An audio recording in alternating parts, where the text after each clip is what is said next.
a very sweet matchup. Now, with the decks in the hands of these players, Temur Reclamation for Kenjia Egashira, Marcelino has Jeskai Fires, both of them choosing a 4-mana cost broken enchantment to try to do things that you wouldn't normally be able to do, and we'll see which one of them comes out on top here. Yeah, I will note that Kenji is the deck that actually has a little more interaction. He's playing the full 4 copies of Brazen Borrower, so he can actually try to slow down Marcelino. At the same time, he's also got some counter magic in the main with Mystical Disputes and a singular copy of Negate. One of the absolute key cards here for Freeman in this matchup is trying to resolve a turn 3 Teferi. Teferi is absolutely brutal. It is so strong against what you're trying to do because you have, when you have Wilderness Reclamation, you're trying to float your mana at the end of your turn, untap, and cast powerful instants. Teferi shuts that down. That's right. You see that Sphinx of Foresight revealed by Marcelino Freeman. That card has been fantastic in this deck, a really great addition, not only allowing you to find your key cards thanks to the Scry ability if you have it in your opening hand, but it also gives you something relevant to do if you play Fires of Invention on turn 4. How many times has this deck been like, Fires, your move, and then next turn it's like, okay, fine, I lose, they play 2 Cavaliers or whatever. Now they actually have something relevant to do the turn that they cast Fires of Invention. Yeah. I mean, Sphinx just kind of does all the work. And, you know, among some circles, I've heard Sphinx of Foresight kind of being referred to as the blue Once Upon a Time. You have it in your opening hand and it really helps smooth out your draws. And it's not a horrible threat to play, right? Good. Yeah, it's a 4-mana, 4/4 flyer. You play that off of Fires, that's still pretty good. So we see Kenjia Egashira now with the setup. He's got the Arboreal Grazer, and to turbo it out, he even has Chemist's Insight, but thus far, he has not been able to find his namesake card for the deck. Wilderness Reclamation to really start turboing him out. Yeah, this is pretty nice though. He can Growth Spiral into the Stomping Ground and cast an additional Chemist's Insight here. Bone Crusher Giant upstairs, not something that Kenji's going to be worried about here. This is just a mana use thing for Marcelino Freeman. And there's that Fires of Invention, so a huge turn already. And Kenji definitely wants to play a Growth Spiral here in case he finds one of his 2 Mystical Disputes or the Negate that he has in his deck. So you Growth Spiral, see if you draw the counter spell. If not, probably going to be looking to bounce it at the end of turn. But again, that Sphinx of Foresight will be on the battlefield, and well, that's nice. Yeah. You get 1 chump block here with the Arboreal Grazer. It does have reach. Now Kenji could get lucky here. Yeah. Let's see if he finds one of his 3 counter cards. spells. Nope, it was a Breeding Pool. So he's just going to go ahead and play that. And playing the land untapped means that he is likely going to go for the Chemist's Insight here and not the Brazen Borrower. Fully use all the mana that you have available. And it makes sense, right? Because this is the worst thing that could happen from the Fires of Invention side of things, and it was going to happen either way. Uh-oh, Kenji found another Grazer here, and he's actually really kind of missed on those 2 Chemist's Insights. Yeah, and so what he's going to be looking to do here is use the Brazen Borrower here to bounce the Fires of Invention, because if he does, Marcelino can replay the Fires, but he won't have the mana to run out like a Cavalier Flame and give it haste, because it requires 2 mana. Next turn, he's going to have 5 mana in play, 4 mana for the Fires, 1 short of giving it haste. Kenji looking to buy himself a little more time here to fire off another copy of Chemist's Insight. Looks like he's got enough wiggle room here to play an Arboreal Grazer as well. Yeah, he's got some time here, not all the time in the world. He needs to buy some, right. and it's going to be a one-time transaction, because if he can't get something really sweet going, he is going to fall way behind on board, and it's going to be hard for him to come back. Yeah, I wonder if he's looking at potentially an upkeep Fires of Invention here. Could also just choose to bounce it now. He's just going to go for it right now. So, Petty Theft is going to send Fires of Invention back to hand. And then pass the turn. And don't forget, at the beginning of your upkeep, scry 1, another benefit to Sphinx of Foresight. The card's just good. Yeah. Top. Interesting. Wanted the land here. There might be a key 6-mana spell that he wants to get with the Fae of Wishes. That could be. I mean, he has Casualties of War. Yeah. Not the worst. Or maybe it didn't matter because he's just going to pitch all of them away here with the Cavalier Flame. Sure. Yeah, that's exactly what he does. Okay, so He's got another Cavalier, he's got a Steam Vent, and he's got the Fae of Wishes. Kenji probably just going to chump block with the Grazer here. Is it doing better than soaking up 4 damage at this point? Yeah, I imagine he's probably going to block here. Yeah. Kenji needs to find a Wilderness Reclamation. Yeah, he missed again. He's got tons of mana at this point, but these Chemister's Insights have really come up empty for him. So you can Temple, Scry, see if there's a Wilderness Reclamation on top. If there isn't, you can bottom, and then hope to try to hit it off the Growth Spiral that you have in hand. Oh, man. You could also cast Chemister's Insight here, too. Chemister's Insight does let you see additional cards, right? You see 1 more card compared to the Growth Spiral. So if you play the Chemister's Insight and then find a Reclamation, you still have the mana to play at this turn. That's got to be tempting for Kenji here. With 8 mana and a draw 2 available. I think that's what he's looking to do here. Especially with the pressure mounting in a major wave from Freeman.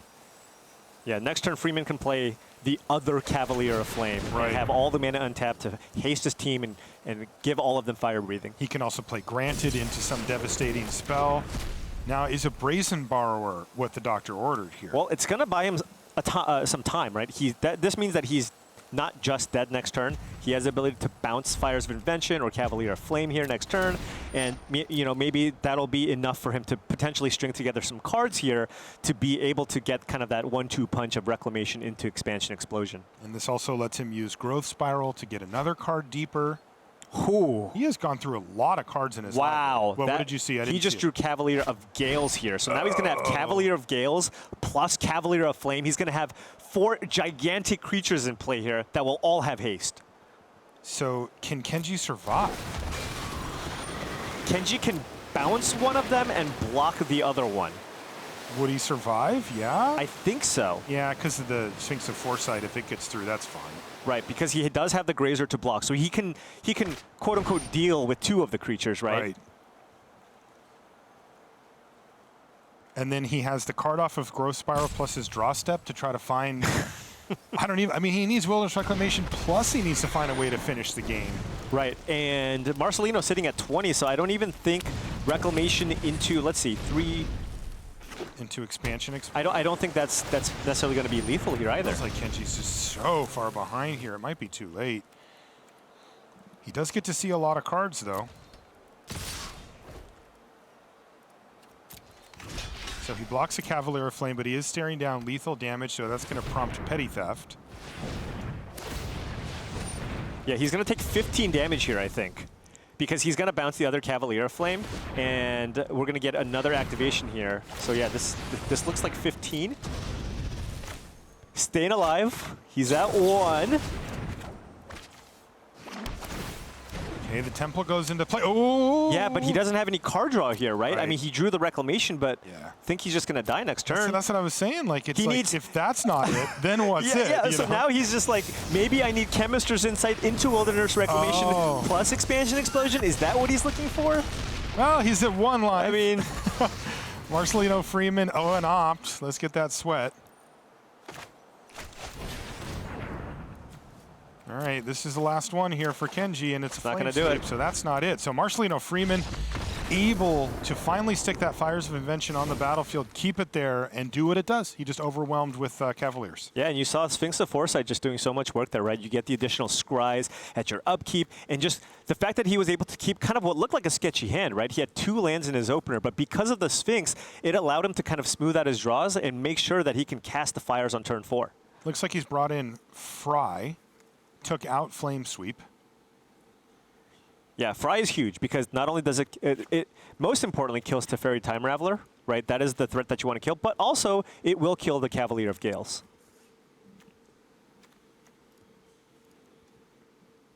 Both of these players have fought their way to a 4-3 record.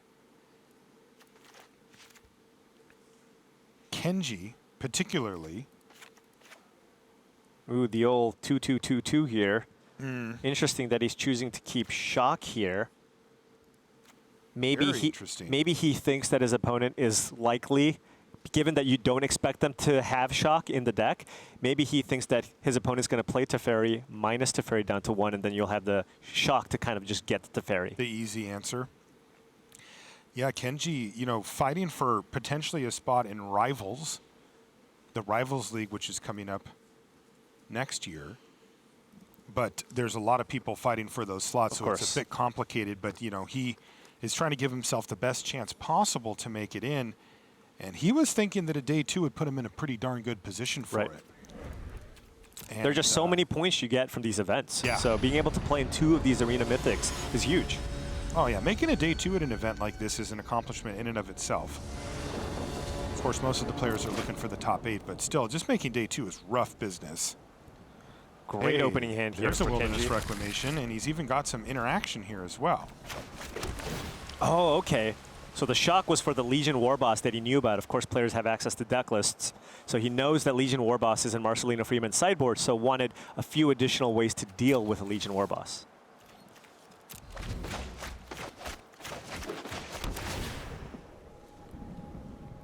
A little bit awkward there for Kenji. He played the Temple of Mystery, and the card he saw off the top was Chemister's Insight, which he'd actually like to go along with his hand, but it meant not hitting, or, you know, giving him a lesser chance of hitting that Wilderness Reclamation by turn 4. Kenji needs a land here. Yeah. Kenji absolutely needs a land here.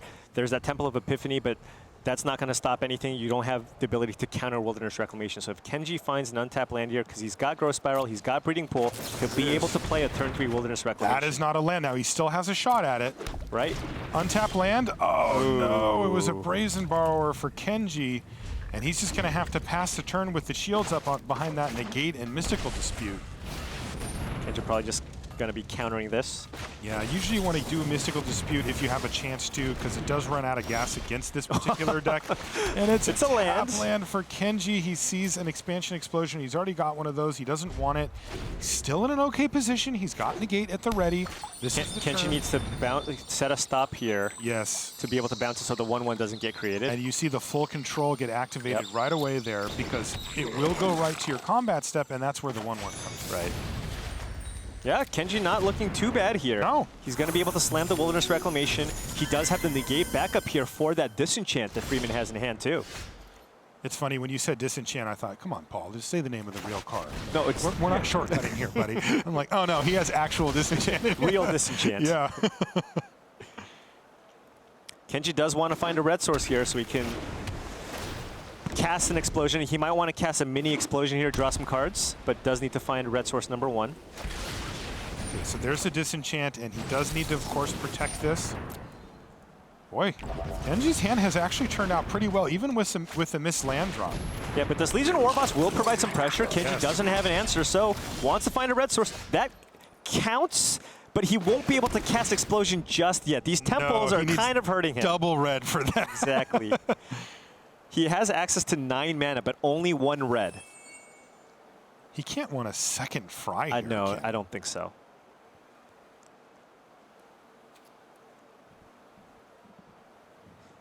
What is Kenji worried about here? He's got Fry in his hand. He's already got one in hand. Maybe he just likes having an additional action spell here. But I think I'd rather just put myself in a position to try to draw another land so you can play a big explosion and have Negate backup if they have the counter to counter your explosion. Yeah, he's going to get rid of that Fry. That makes sense with the one in his hand already. But he definitely had something specific that he was trying to consider that for. That's why Kenji went into the tank there, perhaps feeling like, you know, there's some sequence of cards from Freeman that he could need to deal with. Apparently not that worried about the Legion Warboss. And he passes the turn back after playing the Brazen Borrower. Remember, that can't block creatures on the ground, though, so this Warboss and friends are going to get in for 5 damage here. And I don't think Kenji is all that interested in saving this Brazen Borrower, not doing a whole lot, so I think he's just going to let the Stomp here resolve unless he is concerned about just the additional pressure provided by Bone Crusher Giant. Yeah, it's so tempting to save your creature while effectively killing their creature, but is this how Kenji loses this game? Because his Brazen Borrower dies? Probably not. The Bone Crusher Giant is slow. Yeah. I mean, he is taking a good amount of damage this turn. Taking 5. And he doesn't have the immediate answer to Bone Crusher Giant, so maybe, yeah, he does, and he's just kind of hoping that there's no counterspell on Marcelino's side. And, you know, typically these Fires of Invention decks don't play that much counter magic because counterspells don't synergize very well with the card Fires of Invention. That's right. You know, the one thing about the Brazen Borrower also, though, is just the fact that it does actually chip in for 3 or maybe 6 damage, and if it is going to be a big expansion explosion, that can be huge. Yeah, this is big, though. Kenji's going to cast an explosion here for 6, kill Legion Warboss most likely, and then draw 6 cards. Kenji's surveying the scene here, perhaps looking at if he can afford to get the Grazer down. That would be able to block the 2/2 going forward. He might consider doing it for a little bit less because there's a Fires of Invention in play, right? Yes. So if there is a Cavalier of Flame off the top, if he goes Sphinx of Foresight plus Cavalier, give everything haste, you just lose the game. So if you do it for slightly less and keep up 2 mana, then all of a sudden you have cards like Brazen Borrower that you can use to interact. All right, Nummy is going to go for it here. There's only 2 cards in Marcelino's hand. Yeah. Okay, so he is giving himself the out of drawing a 2-mana interactive spell. Although he already has a Fry, so he has a Fry for that potential Sphinx of Foresight. And let's see what he finds here: Reclamation, Growth Spiral, and 2 lands. Though he likes the Spiral. And there's a Temple. This is not what Kenji wanted to see, though. A second Wilderness Reclamation, no card draw whatsoever. Why did he play a Growth Spiral? What do you mean? Did he play a Growth Spiral there? Yeah. Okay. Oh, did he tap all of his mana? Because he had Fry up, right? I think not, because the Temple just went down and he needed double red. Excuse me, the mana that he tapped, right? Of course. Yeah. Okay, and there is no Cavalier here, so Kenji's still safe for a turn. Does need to find some action here, though, right? He's got really all the mana in the world here. And Kenji has a lot of time now, right? He's got an Arboreal Grazer that actually just, big draw. Chemister's Insight off the top of the library for Egashira, and look at him lean back. That is exactly what he wanted to see here. Marcelino Freeman can really only look on at this point. Fires of Invention effectively locking him out of casting cards at this point, and he's just at the mercy of what Kenji comes up with, and it could get really bad here for Freeman. Yeah, Kenji now is probably going to be running out the Wilderness Reclamation because you already have a ton of mana available, and that's kind of how you want to be starting. Looks like he's going to go Grazer into Temple. Yep. Steam Vents, he doesn't want to see that one.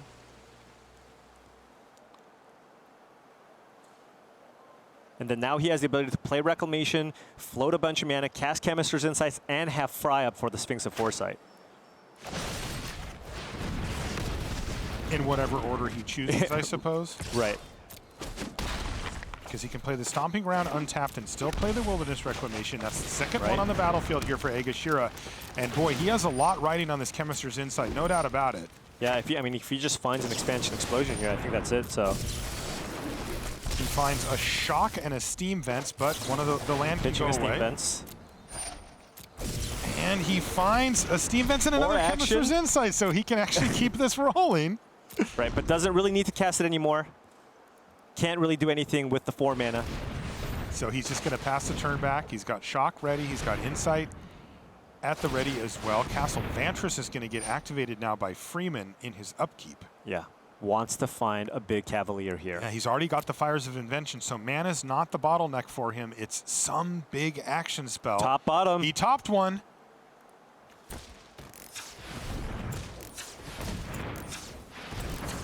Chemister's Insight now from Kenji. This is before the draw step. It's a Grazer and a Breeding Pool. Just a lot of nonsense for him. And there's a Cavalier of Flame. Yeah. That is big. I don't think it's enough. Kenji does have the Grazer to chump block the Cavalier of Flame here. That's right, and he used the Castle Vantress, so. Right, and he can give it 5 damage. Yeah, so he's if Marcelino pumps, which of course he will, that's 5 damage I can get in. Now Kenji can actually prevent even more of that damage if he chooses to shock one of the creatures that's in play. He can chump block the Cavalier of Flame and choose to shock the 3/2 here. Yeah, just shock the Goblin. Because you could also be afraid of cards like a Bone Crusher Giant off the top, right? Yeah, that's very true. And go ahead. And if you don't go for the shock, then all of a sudden you're at 2. Also, the mana isn't the issue here. For Right, he has so much mana. Oh, he's taking it.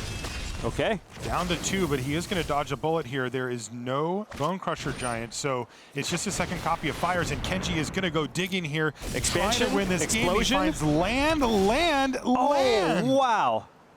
That was a Unbelievable. huge whiff. And like I said, I mean, Marcelino's just sitting there going, I can't do anything. I'm just sitting here hoping that I've got what it Kenji's takes dead. to win. Kenji is dead, right? He only has one blocker. He has a Yes, shock, he's and dead. the last token will kill him. Yes. What a whiff here with the Chemister's Insight. Boy, he resolved multiple Chemister's Insights, and it was not to be for Kenji Egashira. He is no stranger to a close finish. You know, he tried to qualify for the Pro Tour for many years and came so close each time. Finally, he made it, but a lot of close finishes, and it's looking like that's what this is going to be here as Marcelino Freeman says, I get to untap again? This is sweet. And kind of one of the big things, if he did go for the shock, he would have survived for a turn. Yes. If Marcelino is going for this upkeep scry play. Yeah, right? You're right. He would have. He had all the mana available to him, didn't really need all this extra mana. But he wanted to prioritize it on the end step there Right. with that Chemister's Insight, but it did come back to bite him a bit. There's a second copy of Legion Warboss, and this one is well and truly over. Yeah, it wouldn't have ended up mattering because of the Warboss here, right?